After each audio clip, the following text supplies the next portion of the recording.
estese de L2 a L5, com estenose de canal vertebral. Fazia uso de desvenlafaxina, lamotrigina, gabapentina, dapaglifosina, levotiroxina e ezetimibe. O exame físico do pronto-socorro. Ela estava vigil, orientada, tinha uma redução da mímica facial, estável hemodinamicamente, os parâmetros todos normais. Tinha uma disartria moderada, uma rigidez plástica bilateral leve, com avaliação prejudicada devido à paratonia bilateral, e tinha uma bradicinesia bilateral também, e uma força reduzida grau 4 para flexão de coxas. Foi feita, então, a hipótese aí de uma síndrome demencial e de um parkinsonismo, visto o quadro neurológico compatível com uma demência neurodegenerativa, com piora de deambulação provavelmente associada à progressão de doença. Essa paciente, então, foi iniciado Prolopa, 3 vezes ao dia, deixado de pirona 2 gramas de 6 em 6 para analgesia. 2 dias depois optaram por iniciar o Miozan, 10 miligramas à noite. No dia 10, essa paciente continuava ainda bem sintomática, com bastante queixa de dor, e aí foi associado o toperma tópico, que é a lidocaína 5%, foi deixado 3 adesivos em 12 horas. 2 dias depois disso, essa paciente evoluiu com quadro de constipação intestinal, já estava aí há uns 5 dias sem evacuar, um quadro de sonolência, foi optado por reduzir o Miozan, né, visto esse quadro de sonolência, aumentado o Prolopa da manhã, e foi prescrito um Clister.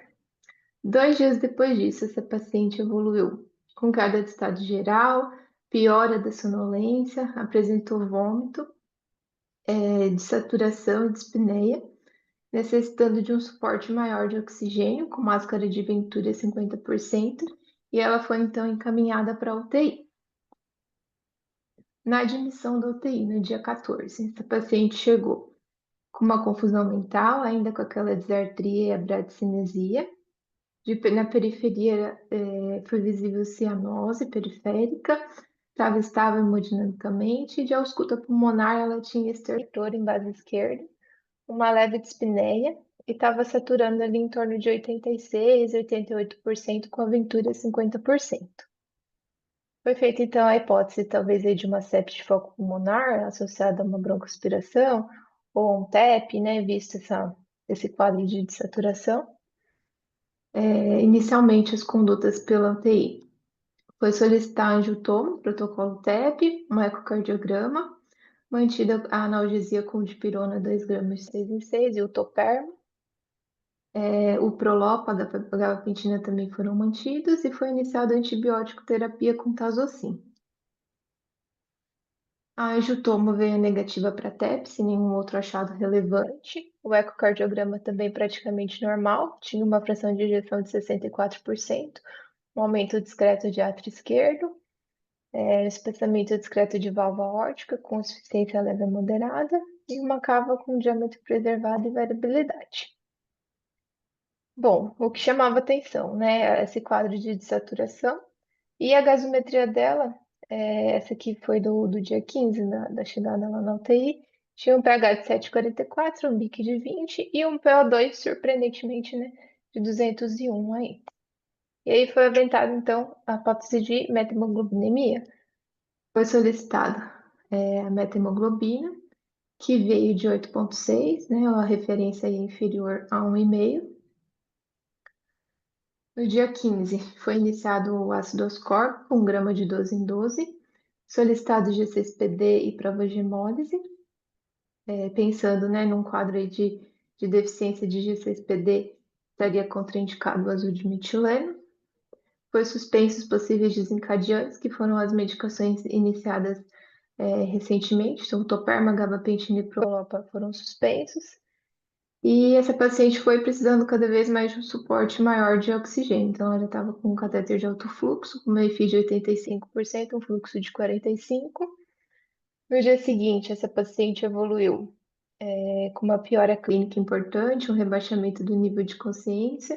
Foi submetida, então, à intubação orotraqueal para proteção de vias aéreas. uma instabilidade com necessidade de início de droga vasoativa, uma noradrenalina inicialmente aí de 0,25 micrograma quilo minuto, o suporte de O2 um pouco mais alto, né? Uma EFI de 100%, um fluxo a 45 no cateter de alto fluxo, e ampliada antibiótico terapia com meropenem e cicloplana. G6PD demorou aí uns 4 dias para sair o resultado, veio um valor de 5, que pela referência ali no intermediário. E as provas de hemólise com aumento de reticulócito, de LDH, bilirrubina também e uma aptoglobina baixa. Eu trouxe essa tabela com um resumo dos principais exames que a gente viu, né, ao longo aí da internação. Essa paciente evoluiu com uma disfunção renal importante, uma ureia ali de 112, uma creatina de 336, uma acidose metabólica. Aqui tem os valores, né, de metahemoglobina que foram solicitados depois, então de 8,6 subiu para 11,5.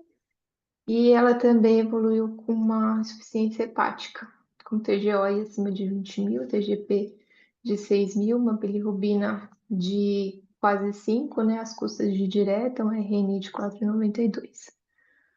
E aí, por fim, então, como a gente viu, né, diante dessa piora clínica de uma disfunção de múltiplos órgãos, né, neurológico, respiratório, hemodinâmico, renal, hepático, aumento do uso de droga vasoativa, fez uso de vasopressina também, 0,06 unidades minuto, iniciou diálise contínua, e aí, infelizmente, né, o que a gente viu foi uma refratariedade terapêutica, né, secundária à disfunção de múltiplos órgãos, dose metabólica, insuficiência renal aguda, diálise contínua, hipoxemia grave e uma insuficiência hepática fulminante, e ela veio a óbito aí nesse mesmo dia.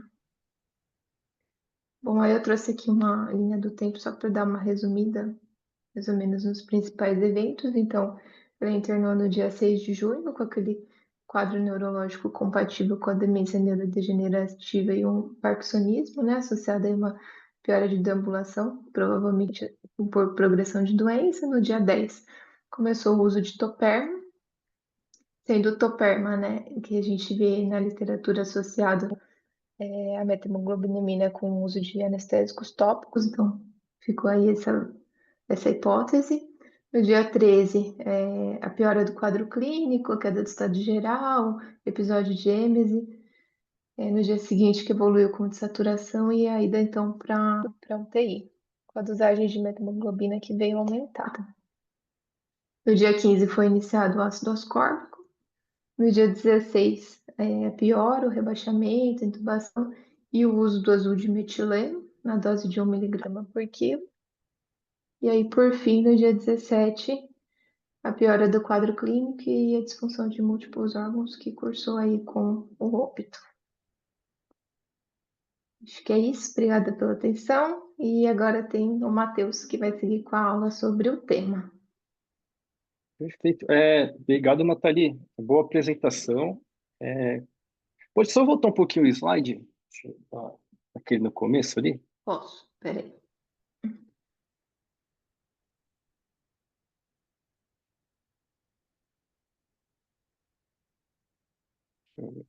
Apareceu?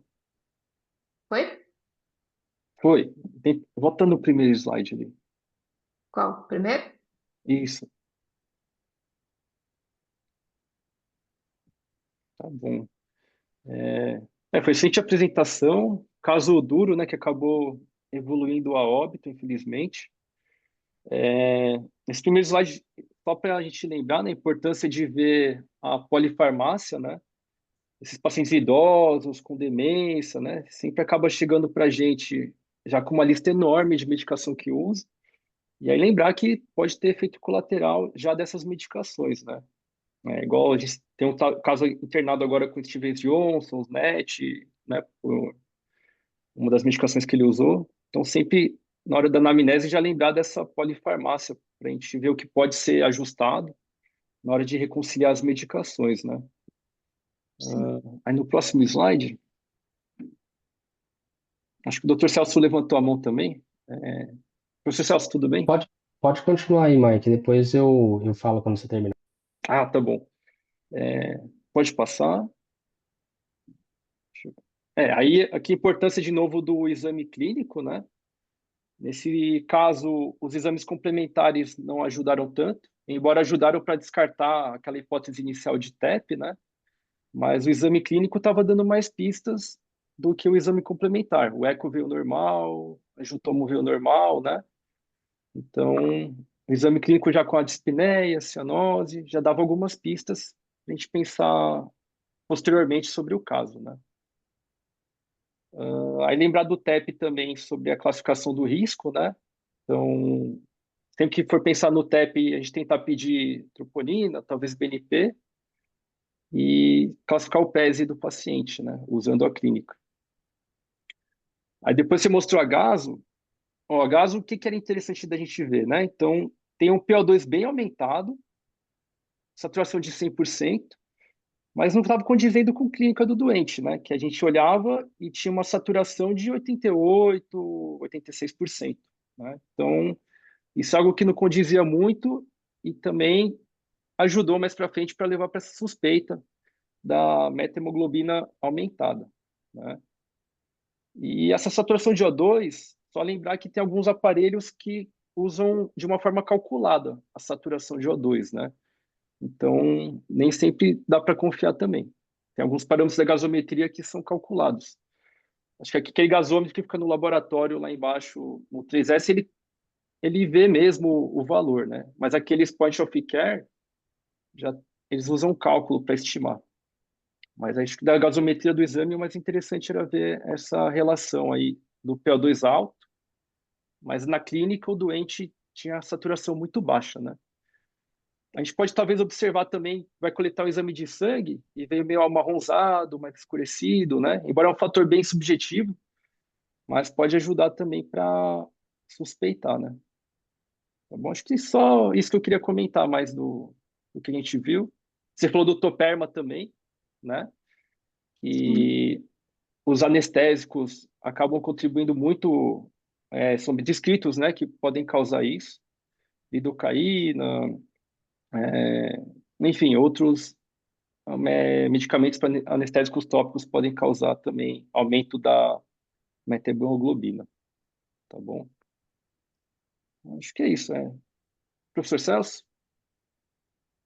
Muito bom, Mike. Obrigado aí pela, pelos seus comentários. Acho que foi bem pertinente.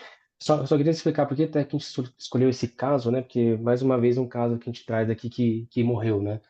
E isso, às vezes, pode ser um pouco desanimador. Mas, na verdade, o motivo de a gente trazer esse caso, a gente queria trazer um caso de metahemoglobina, né? Metamoglobinemia, porque nós vimos aí nos últimos 2 anos, com esse caso, foram 4 casos nas UTIs, assim, que a gente chegou a comentar com os residentes. O primeiro caso foi até o Matheus, que vai dar a aula na sequência, que viu lá na UTI do primeiro C, acho que ele com a Claudinha, né, Matheus? E que a única droga que a gente encontrou como possível culpada era também a lidocaína tópica, né, que é o toperma. Nesse caso, a gente fez uma extensa revisão com a neuro, a neuro discutiu com a gente viu todas as drogas que o paciente estava usando, e assim, a única que de fato tinha uma associação mais próxima com a metamoglobinemia era o toperma, né? Mas a neuro não acreditava nesse diagnóstico, que eles usam muito toperma, e ela falou assim, eu nunca vi uso muito toperma, eu nunca vi paciente fazer metamoglobinemia, mas tem que ver o cenário, né? Paciente idosa, policomórbida, e o que chamou a atenção é que de cara já entrou com 3 adesivos de toperma, né? Então, assim, já é uma, vamos dizer assim, um volume de droga maior. E o problema de uma medicação que, em princípio, o efeito dela é tópico, né? Quando você usa toperma, você quer fazer uma analgesia local, né? Então, tanto que você deve colocar o adesivo em cima da área onde está doendo, né? Ele não tem um efeito sistêmico. Mas, como nossa pele absorve, né? Até pomada de anti-inflamatório você pode absorver, então, com certeza, há algum nível de absorção da lidocaína no nível cutâneo, né? E nessa paciente, enfim, provavelmente deve ter sido isso que levou, a gente não encontrou nenhuma outra causa. E como nós tivemos um outro caso também relacionado ao toperma, a gente queria trazer um dos dois para ilustrar a aula, né? Só que o outro a gente, infelizmente, não guardou o registro da paciente. Se eu não me engano, a outra ficou bem, né, Matheus? Acho que a outra Foi, sobreviveu, né? que era a Ana, a gente pegou, foi também num C na minha primeira passada lá. A outra sobreviveu e usou até o tratamento que o Matheus vai falar aí, não vou dar spoiler da aula dele, não. Aliás, a aula dele tá muito boa, viu, hoje à tarde. E ele vai falar do tratamento, e a outra paciente saiu, ficou bem, mas essa, infelizmente, evoluiu super grave, acabou falecendo. Mas é mais para deixar um alerta aí de que não é uma medicação isenta de riscos. Muitas vezes a gente vê o pessoal usar toperma contínuo, quando você vai ler assim, contínuo, quer dizer, sem dar o repouso de 12 horas, né? Quando você vai ler na bula, você tem que colocar 12 horas e tirar 12, né? E já vi gente prescrever de 12 em 12 para o paciente ficar com toperma, tipo, contínuo, né? Mas não é o que está recomendado em bula. Então, tomar cuidado que até uma medicação de uso transdérmico pode trazer algum efeito nocivo para o paciente. Só isso que eu queria comentar. Obrigado. Maravilha. Bom, Alguém mais quer fazer algum comentário? Alguém acompanhou esse caso e quer relatar alguma coisa?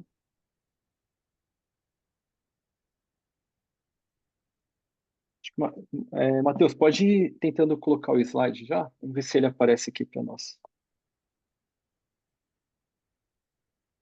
O Lucas fez um comentário aqui. Ele lembrou, né? Cada adesivo do Toperma tem 700 miligramas de lidocaína. Realmente, a gente pensa só medicação tópica, uma dose mais baixa, segura, e pode intoxicar o paciente também, né? Então, sempre priorizar analgesia multimodal e tomar cuidado com medicações adicionais, né? Eu lembro que o Vinícius sempre falava, né? Melhor prescrição é aquela com uma página, né? A gente vai acrescentando itens e só agrega mais risco. Não esqueçam de assinar a lista de presença, tá bom? Tá no chat disponível. E acho que agora apareceu, Matheus, o slide. apareceu aí? Pode começar. Tá, bom, boa noite, né? Sou o Matheus, eu, residente aí 3 da UTI, começar a aula aí sobre metahemoglobinemia. Bom, então, assim, é uma síndrome clínica, né, causada por um aumento de concentração aí de metahemoglobina no sangue. Tem algumas causas principais aí congênitas, é muito descrito na literatura de pediatria e alterações crônicas que eles interrogam, mas mais relacionado aí à síntese e metabolismo da hemoglobina mesmo. Então, existe muitas vezes um desequilíbrio das reações de oxidação e redução, induzidas por exposições a agentes químicos diversos, né?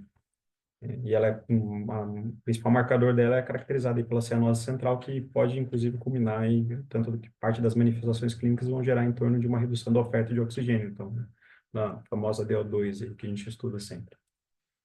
Fisiopatologia, então, gira em torno, assim, de uma molécula de hemoglobina, que é um tetrâmero, então, a principal aí formada por cadeias alfa, beta, gama ou delta, mais comum por duas cadeias alfa e duas cadeias beta. Cada cadeia sendo constituída aí por uma globina ligada a um grupo fosfético M, né, que vai ter ali um único átomo de ferro no estado ferroso, né, um Fe2+. E esse estado ferroso, ele é oxidado, né, então existe uma forma oxidada da hemoglobina, que é a metahemoglobina, e se apresenta na forma de estado férreo, então esse componente de M. E a partir disso, a gente vai ter uma alteração da afinidade de oxigênio por essa molécula, né, que vai gerar o principal marcador aí que vai decorrer das principais alterações clínicas aí da paciente, que vai ser um desvio da curva para a esquerda da curva de dissociação da hemoglobina, né? Então, aumentando a afinidade de oxigênio por essa molécula e reduzindo a entrega para os tecidos. Seguindo-se daí toda a clínica do paciente de acordo com o percentual, né, e a quantidade o percentual que a gente tem de metahemoglobina no sangue. Então, a principal característica, o marcador, seria o aumento da afinidade, né? Então, você não disponibilizando aí a hemoglobina saudável e para o transporte não oxidado, para o transporte de oxigênio. Então, diariamente, a gente tem alguns mecanismos que vão competir, né? Então, o mecanismo natural, que giram em torno aí dessa reoxidação aí da metahemoglobina para a hemoglobina H. Né? Então, tem o NAD metahemoglobina redutase, que é uma enzima, né? E outro sistema, que é o sistema conduzido, que é o citocromo B5, e citocromo B5 redutase. Alguns outros fatores, como o ácido ascórbico, o glutatião e a NADPH desidrogenase, tem um fator tanto quanto incerto, mas que alguns fatores em menor importância. Aqui do lado eu coloquei a imagem que gira em torno do principal via de tratamento, né, que é o uso de metileno que a gente vai falar, que é a via de redução da metahemoglobina. Então você tem aí a NADPH que vai ativar a NADPH metahemoglobina redutase, fazendo aí o azul de metileno ser oxidado e gerar um subproduto, que é o leucoblue, né, o leucoazul de metileno, que ele é o principal fator aí de oxidar a metahemoglobina em HHB, reduzindo os níveis, né? Então, a classificação pode ser congênita ou adquirida, então não vou citar aqui apenas da área pediátrica, principalmente aí, deficiências na DHMR, né, meta-hemoglobina redutase, deficiência do citocromo B5 redutase, e a doença aí da hemoglobina M também. E na adquirida, principalmente relacionada à exposição, descreve alguns alimentos, água contaminada, e principalmente fármacos e alguns agentes químicos. A tabela, então, a gente tem aqui a lidocaína, próprio paracetamol, algumas medicações do Dapsona é muito descrito, né? Alguns nitratos, né? Sulfas. Então, tem uma tabela aí de, se você for observar, tem várias medicações que a gente usa aí na nossa prática diária, nas mais diversas áreas da UTI, que podem estar correlacionadas aí com a doença. Alguns agentes químicos, eles escrevem muito relacionado a benzeno, né? E alguns nitratos. E esses nitratos eu até fui observar que tem em alimentos, como, por exemplo, molho para alimento. Então, na pediatria tem alguns cuidados que eles tomam em pacientes que têm suspeita de deficiência. Mas acho que poucas coisas aí que a gente vê mais na nossa prática diária da UTI. As manifestações clínicas vão gerar em torno do percentual, como eu disse previamente, e tanto quanto no valor absoluto. Então, se menor que 3%, geralmente não vai ter nenhum sinais e sintomas. De 3 a 15%, frequentemente nenhum, mas pode já ter uma pele acinzentada. À medida que vai progredindo, vai aumentando a característica dos, assim, mais sintomas mais proeminentes. Então, 15 a 30% eles escrevem que costumeiramente há cianose e um sangue marrom chocolate. De 30 a 50% tem uma descrição de dispneia, cefaleia, fadiga, fraqueza, tonteira, síncope, né? E uma saturação estacionária em torno de 85%. Você pode ter progressão aí de 50 a 70% de meta-hemoglobinemia com alterações mais graves, né? Arritmias, acidose, convulsão, depressão do sistema nervoso central, como é óbito. Mas tem alguns fatores que podem aí variar um pouco aí em relação ao percentual e valor total. Por exemplo, então assim, um paciente que tem, eles escrevem em alguns trabalhos que você pode ter um paciente aí com valor de 10 de HB, então existe uma diferença, com 10% de meta-hemoglobinemia. Isso vai gerar em torno de 1 grama por decilitro de meta-hemoglobinemia. Esse paciente talvez não tenha cianose, porque existe um threshold aí, um valor de corte citado, que valores acima de 1,5 eles vão apresentar cianose. Mas isso não exclui os pacientes que também, que eu vou falar mais abaixo, de ter valores menores que isso terem clínica também. Mas, por exemplo, um paciente que tem um HB mais elevado, um tabagista, enfim, um paciente saudável, com 10% ele vai ter em torno de 1,8. Esse paciente talvez tenha cianose com percentual igual ao anterior. Mas também existe outra descrição, que eles não citam valores, mas assim, uma anemia relativa relacionada à reserva funcional do HB que o paciente tem. Curiosamente, os dois pacientes que eu vi num C e esse paciente, eles eram anêmicos, né?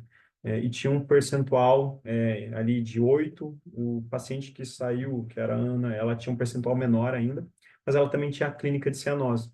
Se a gente fosse fazer o cálculo objetivo de 8, 7, com 8, 10% ali, não seria um valor tão significativo no absoluto, mas eles apresentavam clínica.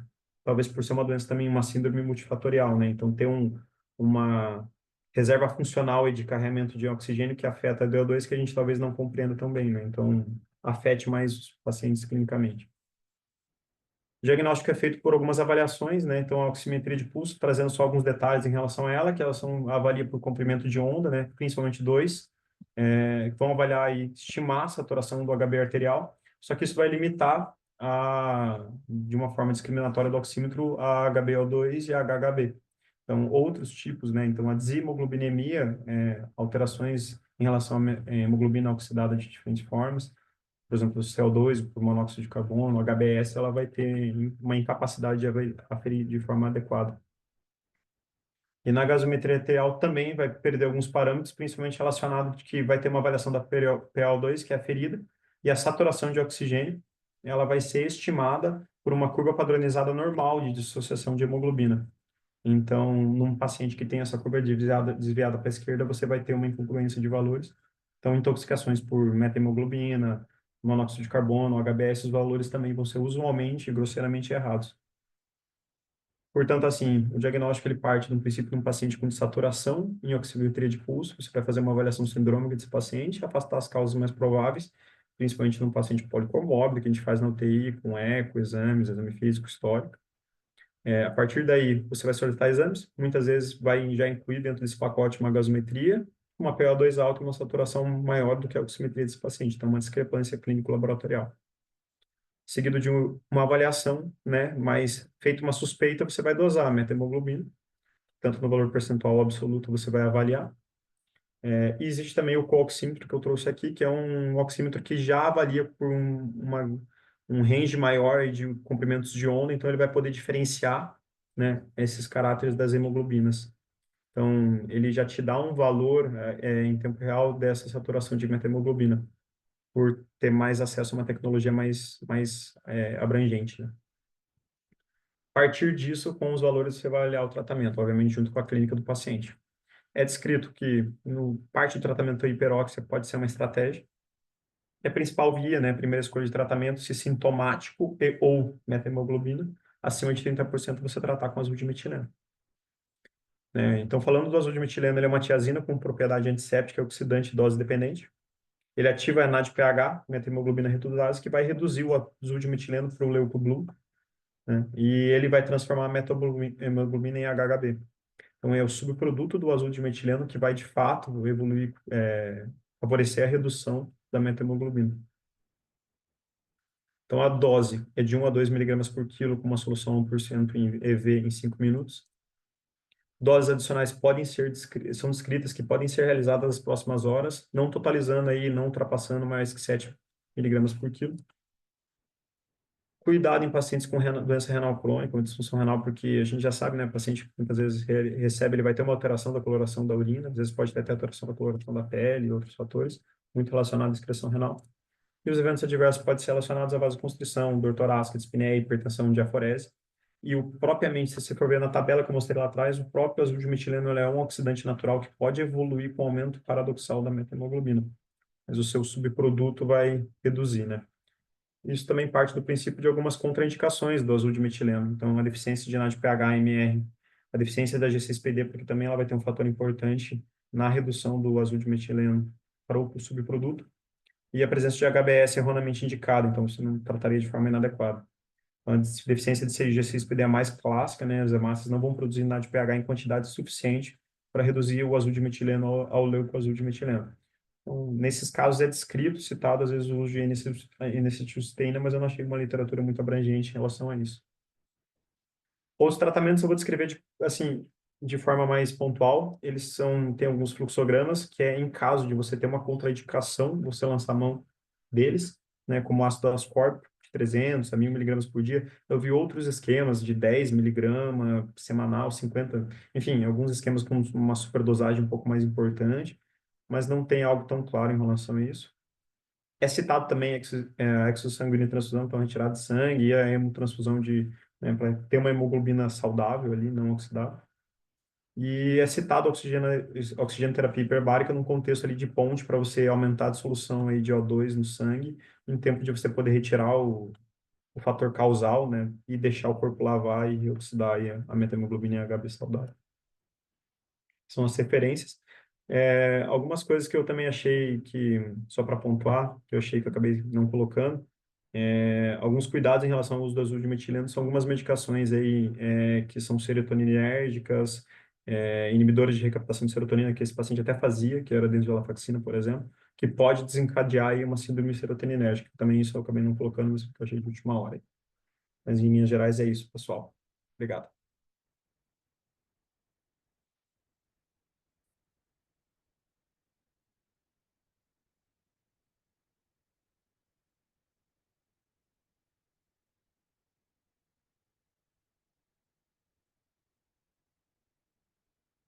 Falou.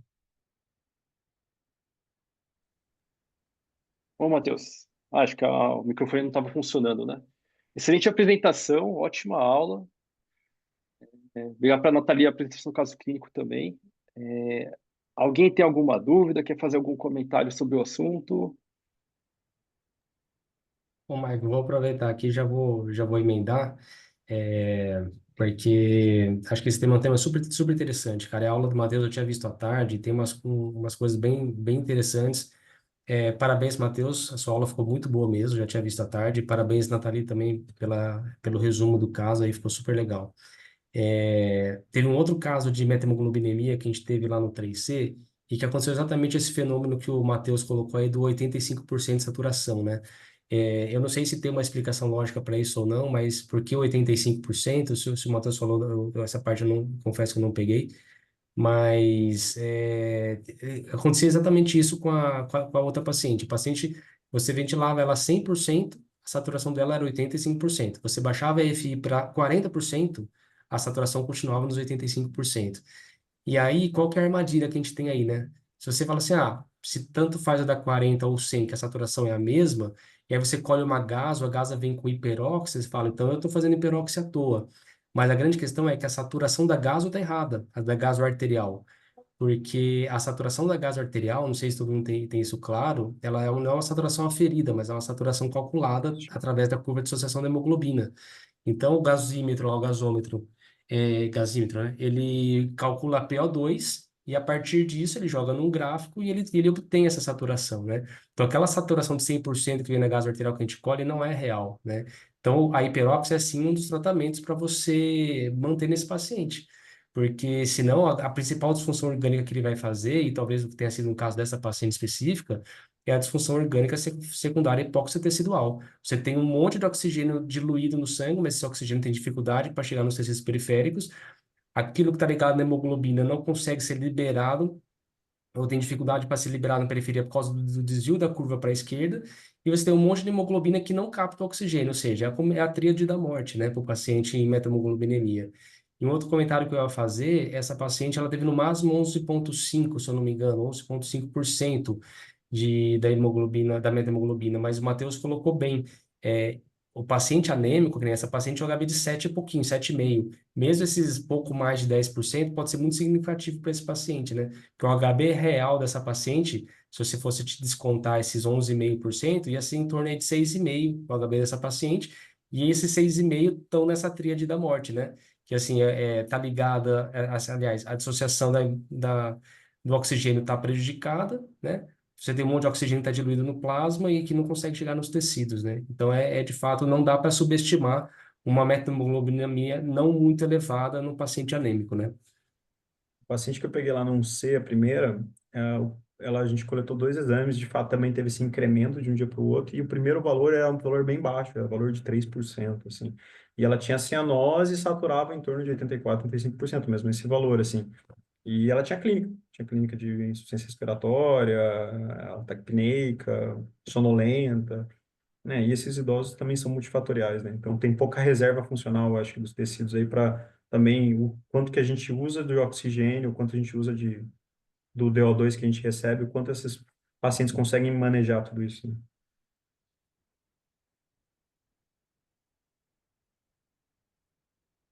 Isso Essa é, que talvez esse 85% seja por causa da deslocamento da curva da dissociação da hemoglobina para a esquerda, e aí fica no 85 o limite.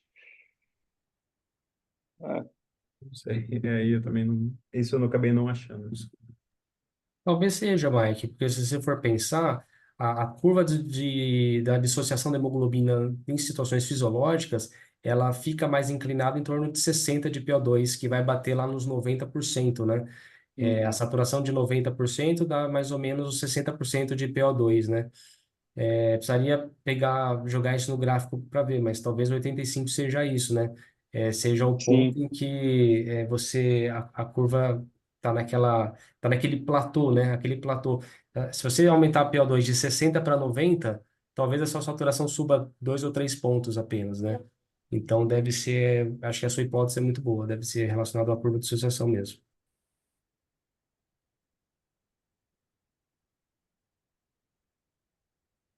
bom, alguém mais tem alguma dúvida, alguma pergunta?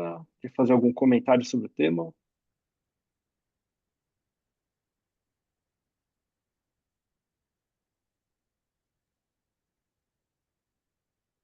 Bom, acho Muito bem. que, Ô, Mike, posso dar um bom, recadinho aqui rapidinho? claro, Aproveitar?